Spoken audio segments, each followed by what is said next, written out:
Be seated, please. Ladies and gentlemen, we have a little bit more work to do on the court's charge, so I'm going to go ahead and send you to an early lunch until 12:15. By the time you get back, we'll be ready to present the charge and the closing arguments to you. Then you can deliberate your punishment verdict. As before, while you're on break, don't discuss the case, don't form or express the opinions about the case, and avoid the media reports of the case. If you'll try to be back here just before 12:15, we'll get started at that time. Jury's recessed. Be seated, please. Ladies and gentlemen, at this time I'll present the court's charge on punishment. You have your copies there in your seats, and then we'll hear the closing arguments and you can deliberate your verdict.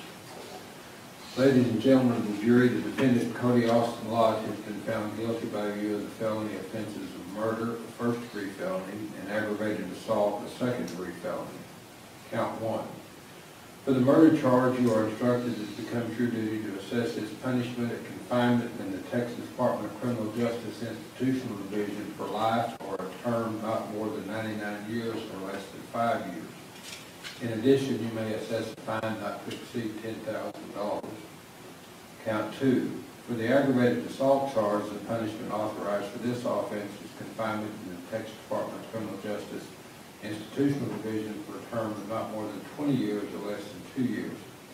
In addition, you may assess a fine not to exceed $10,000. For the aggravated assault charge in this case, the defendant has filed before trial his sworn motion in which he states that he's never before been convicted of a felony in this or any other state.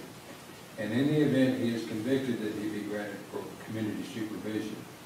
If the punishment assessed by you is not more than 10 years confinement in the institutional department, in the Texas Department of Criminal Justice Institutional Division, and you further find that he's never been convicted of a felony in this state or the other state, and you desire to recommend community supervision, let your verdict show the punishment which you assess and show that the defendant has never before been convicted of a felony in this or any other state, and further show that you recommend his sentence be suspended.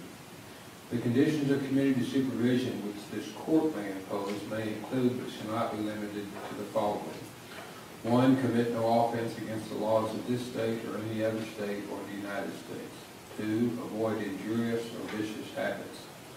3. Avoid persons or places of disreputable or harmful character. 4. That he refrain from entering or frequenting any place of ill repute or disreputable or harmful character. 5. That he provide for and support his dependents in accordance with his legal and moral responsibilities. 6. Remain in Wichita County and under no circumstances leave Wichita County except with the written consent of the court. 7. Report to the community supervision officer as directed, namely report in person to his assigned community supervision and corrections department officer once each month. Permit supervision officer or anyone under his direction to visit said defendant at his home, place of business, place of employment, or elsewhere during the term of supervision. 9. That he pay his fine if one be assessed and all court costs in one or several sums and make restitution or reparations in any sum that the court shall determine. 10. That he pay a monthly supervision fee in the amount of $50 per month. 11. That he work without compensation in the community service project for projects to be designated by the Community Supervision and Corrections Department. 12. That he submit a urine sample to be used for the detection of illicit drugs or alcohol to the supervision department for testing if so ordered. 13. To the best of his ability, work at some suitable gainful employment.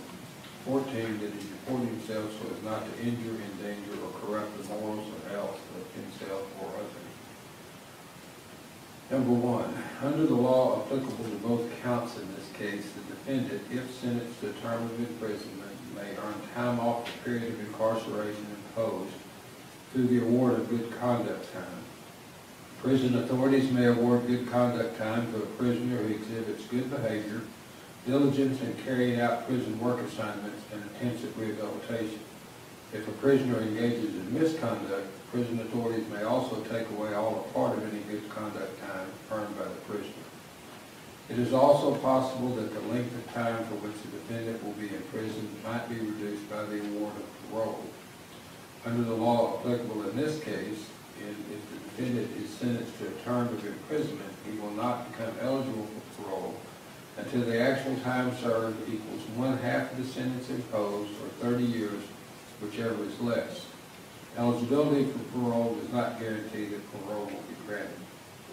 It cannot accurately be predicted how the parole law and good conduct time might be applied to this defendant if he's sentenced to a term of imprisonment, because the application of these laws will depend on decisions made by prison and parole authorities.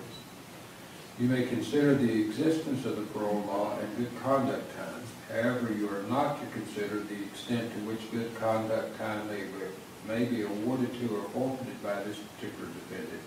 You are not to consider the manner in which the parole law may be applied to this particular defendant. 2.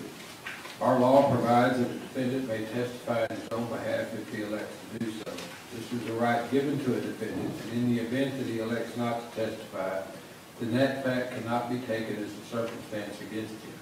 In this case, the defendant has elected not to testify, and you are instructed that you cannot and must not refer to or allude to that fact throughout your deliberations or take it into consideration for any purpose whatsoever. 3. You are instructed that if there is any testimony before you in this case regarding the defendant having committed offenses other than the offenses alleged against him in the indictment in this case, you cannot consider said testimony for any purpose unless you find and believe beyond a reasonable doubt that the defendant committed such other offenses. Said evidence was admitted before you for the purpose of aiding you, if it does aid you, in determining the appropriate punishment to the defendant for the charge on trial. If you do not believe that the defendant committed the other offenses, or if you have a reasonable doubt thereof, then you will not consider the offenses for any other purpose. 4. It will not be proper for you in determining the penalty to be assessed to fix the same by lot, chance, or any other method than by a full, fair, and free exercise of the opinion of the individual jurors under the evidence admitted before you. Do not let bias, prejudice, sympathy, resentment, or any such emotion play any part in your deliberation. 5. In deliberating on the case, you are not to refer to or discuss any matter or issue not in evidence before you. Neither shall you separate from each other nor talk with anyone not of your jury. 6. You are the exclusive judges of the facts proved, of the credibility of the witnesses, and of the weight to be given to the testimony, but you are bound to receive the law from the court which is herein given you and be governed thereby. 7.